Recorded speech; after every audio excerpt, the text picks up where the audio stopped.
So we're going to work on replacing this fuel pump today, because that'll be fun. A quick walkthrough and then I'll start tearing it apart. It hasn't rained here in over a month, but it picked this morning to rain a little bit, so the ground's still a little wet. Mother Nature knew what my plans were and she's playing with me. But up under the vehicle, those dirty lines right there, that's all going to the gas tank, and the gas tank is right there with that white sticker on it. But we've got to get up in there and unhook all those lines have to get unhooked, and then we'll go around to the other side. The other side, catching a little wind here. Hopefully it's not too bad, but there's a bolt here, and that goes to this strap on the bottom of the tank, and then on the front there's another strap, and that'll have another bolt up there that we've got to get to. I'm not sure how much this shield is going to be in the way. That may have to come off as well. We've got to get those, and then the actual pump is right up into here. So we've got to drop that, and we've got to try to wiggle that thing out and get the new one in and get it all locked in. It should be fun. Having a good assortment and the right tools comes in really handy. Where I've got to get up, way up into there, having these long extensions is really helpful. Probably one of the windiest days we've had in this area, but you can see I'm using the cement blocks and my little camp levelers. And if you look at this tank, it actually has that contoured edge where it fits into the frame, so you have to loosen everything and then slide it over to the drive shaft and then get it to drop out. And it was fun with all the wind blowing sand and dirt and everything else in my eyes. It was just a grand old time, but we've also got to unhook those wires up there as well.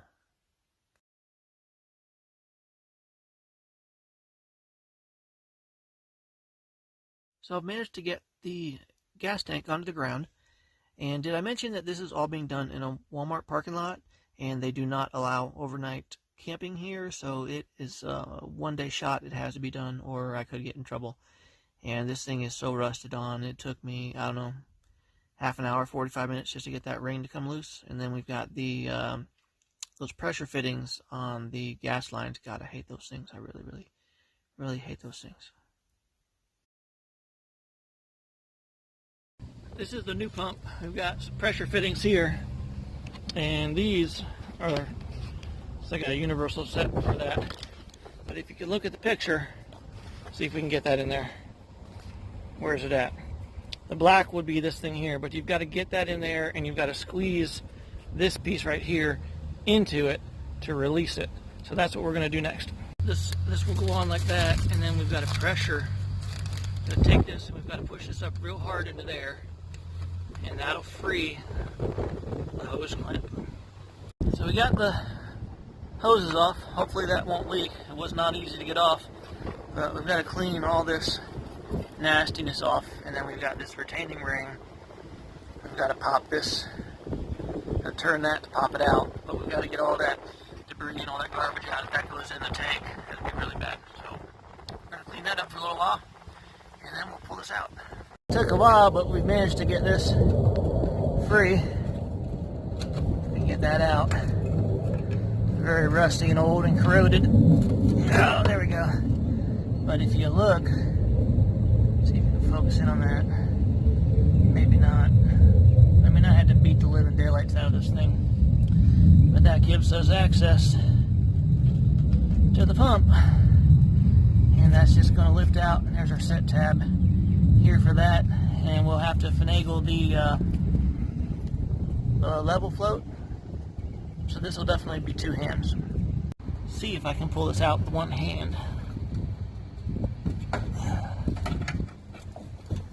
Wires are falling into the gas. That's not good. Move that out of here. This is the contraption, and I'm gonna need both hands to not make a mess here, so I'll bring you back. This is what is left of the old pump. Here's your level float. I'll have to make sure that's set right on the new one. But yeah, so we hope the new one is the right one, because there are several that can go in your vehicle. Well, she looks close enough.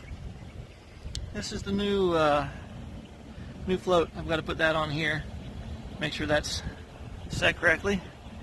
New gasket right there. Can't really see it, but it's right there on the old one. So time to put her all back together.